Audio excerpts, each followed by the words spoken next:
Excited to be at the Jupiter Ocean and Racket Club. Director of tennis, Robert Fisher, great friend of mine. We go back a long time. Exciting times with my Grand Slam winner student, Ellis Ferreira. Ellis, we've known each other a long time. Great time shooting some SportsEdTV tips. Nothing like learning from the best and learning from players that's won world doubles titles, Grand Slams. But of course you were blessed with a little talent, Ellis. Right. Well, we had a great time, John. It's so nice to see you again. I'm looking forward to a great future here at Jupiter Ocean Racket Club, and I look forward to the tips today. SportsEdTV, say it, Ellis. SportsEdTV. That's good. Ellis, first strike tennis, a lot of points are won in the first 4 shots. What does the average person and even a top junior need to understand about first strike? What does it actually mean? So first strike is not to be able to win the point on that first strike. The first strike means to be able to control the point. So you want to be the first person to try and grab control of the point. If you're controlling 80% of the points, you're going to be winning maybe 60% of those, and that's enough to win a tennis match. But it's not, do I hit a ball and so my opponent cannot get this? Again, at some point your opponent gets so good that they're going to get a lot of balls back. So it's not first strike to win the point, it's first strike to control the point. If you played against Nadal, if he controls the point against you and he's moving you around like a yo-yo, it's not a matter of if he's going to win the point, it's just a matter of when. So with rotational power and your ability to shape the ball and your ability to use the strategy zones, you can get the opponent off the court and then hence gain control of the point, and that's Ellis, how you win. You're going to show us now how to control the points. How are you going to execute this now? Because some of this is pretty basic, so it almost sounds dumb. Right, all you're doing is you want to hit to large targets. You want to hit to where the person is not, hit to that open space. And then once they've moved to that open space, you can now go back behind them. Anything that in a sense you're in control of the point and that they're not dictating. If you're dictating the point, then you're in control of it. So hitting big and heavy to big targets, it's not complicated. It's very simple. Don't need to make it so complicated. Trap them up the middle on their weakest side, but keep control of the point. Okay, Ellis, demonstrate that for us a little bit, Ellis. So Ellis, you're playing me, and I am staying. Go to the open court. Okay, guy took off, attacked it down the line. Attack the middle to the backhand side.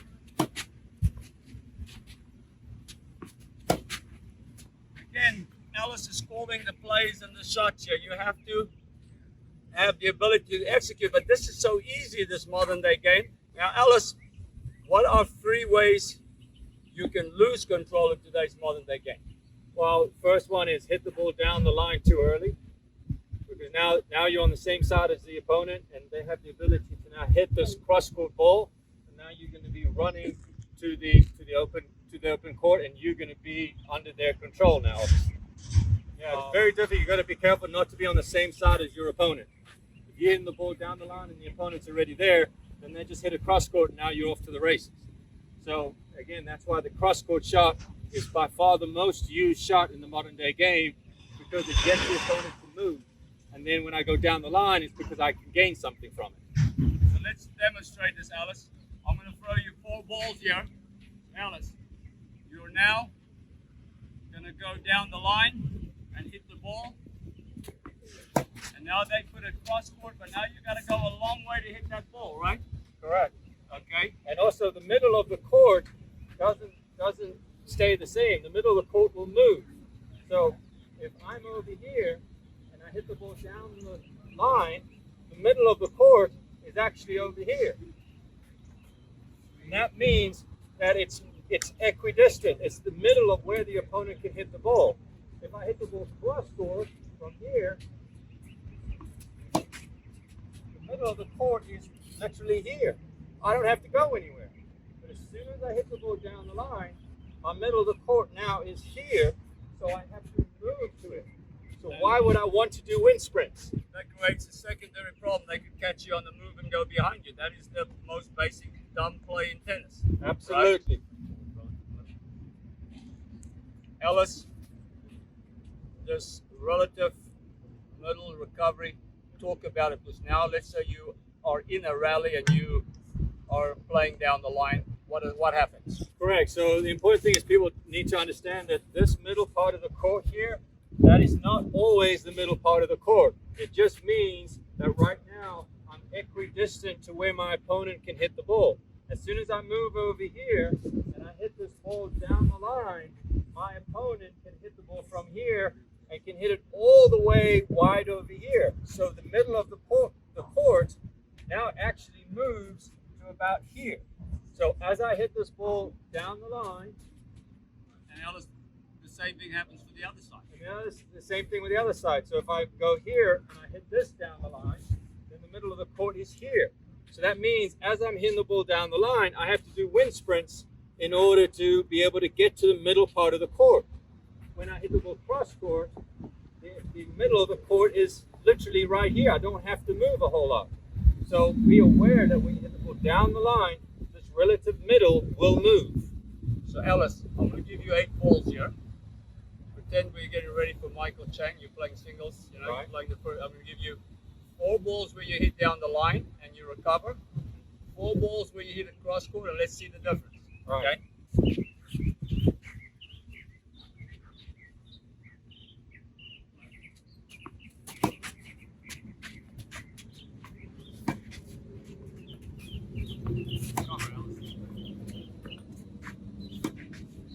Okay, so that was covering the whole court. So now we're going to go cross court and look at the recovery. This is a much better game plan. You ready?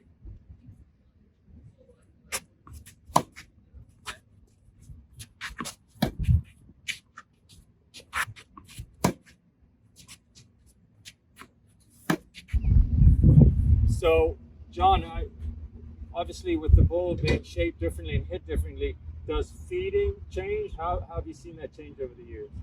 Well, I think, for a beginner, you always start at the net and you feed the ball one way. But there's a couple of ways that you can use feeding now. You can use it and let the people feed their own ball, because they can learn the technique and they can learn how to get physical. So you can take a beginner and put them in a base, get them to push their knees forward, get their hands up, angle their foot, and you can let them drop the ball and lift and shape the ball. And so this load leg becomes your balance, and they can work on their physicality. Most people feed 500 times a week like this. Doesn't help them. So if a junior wants to get more physical, then they can load on this side and do it. And then the technique is you got to get your hands above the ball to be able to shape this smaller fit. Now you can get topspin from just starting here, but it's a different angle at the ball, right? Absolutely. And so the key is you got to get your hands up. You're going to have to load. And really in the air, you can also hit it and just lift it. Okay, now I'm going to fire quicker. So it's all about racket edge speed there, okay? But it's very important as they get a little bit better.